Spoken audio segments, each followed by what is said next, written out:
Welcome back, students, to the next session of simple, compound and complex sentences. In the last session, we had done with simple sentences. We had started with what a sentence is, and then we moved on to a simple sentence. So we know that a simple sentence has only one subject and one predicate.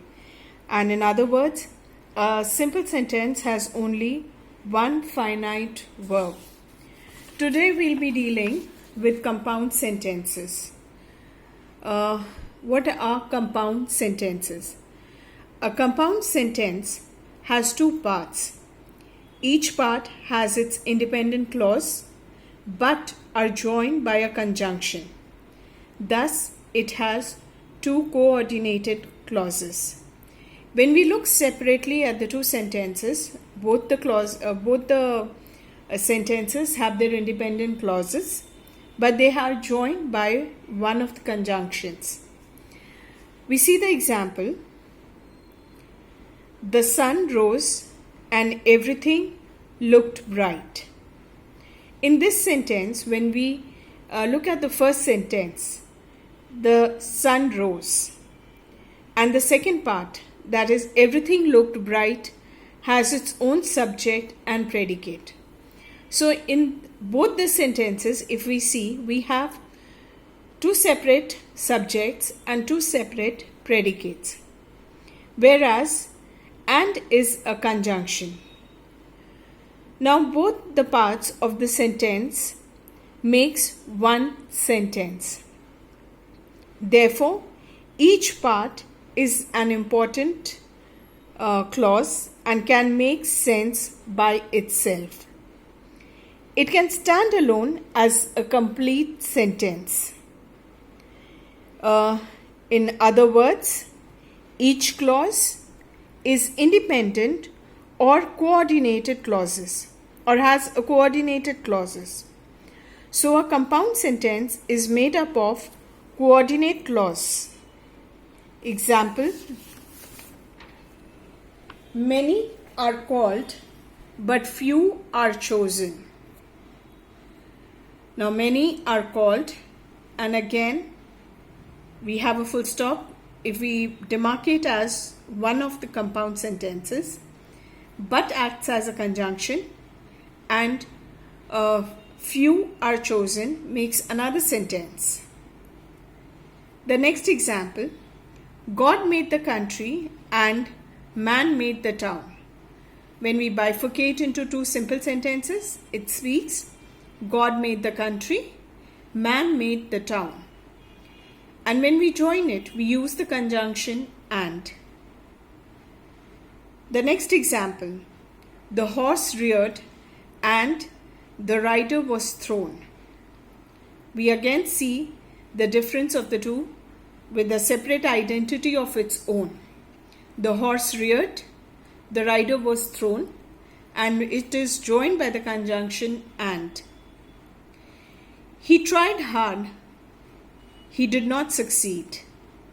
When we add the conjunction but, it forms a compound sentence.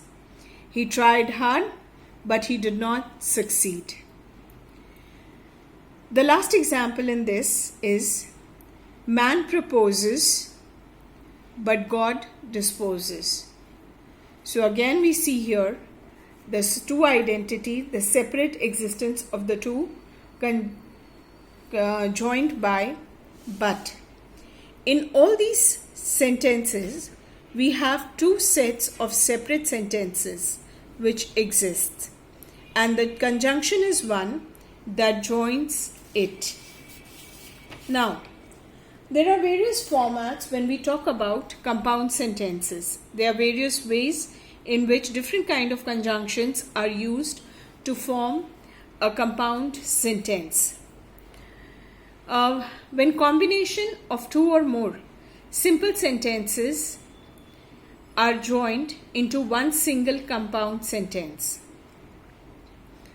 Simple sentences may be combined to form combined sentences by the use of coordinative conjunction. Now, coordinative conjunctions are of four kinds.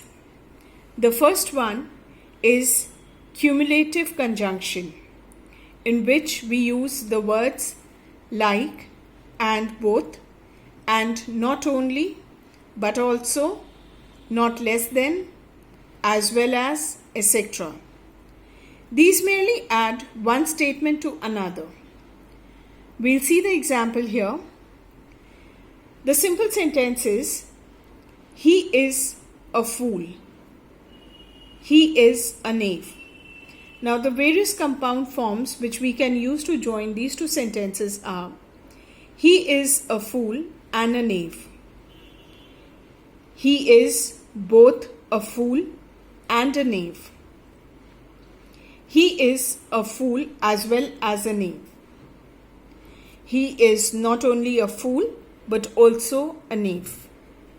Now we see here the various kind of cumulative conjunctions which are used to form one compound sentence out of the two simple sentences. The next we have is adversative conjunction. These are those conjunctions which express opposition or contrast between two statements. Here we use the words like but, still, yet, nevertheless, however, though, although, etc. Now here we discuss an example.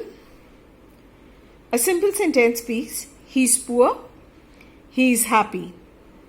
But when we change it into compound, and the various forms by which we can change these are, he is poor, but he is happy. He is poor, still he is happy. He is poor, yet he is happy. He is poor, however he is happy. Though he is poor, yet he is happy. Although he is poor, he is happy. Or we can even have, although he is poor, he is happy. Under the same heading, we have another example.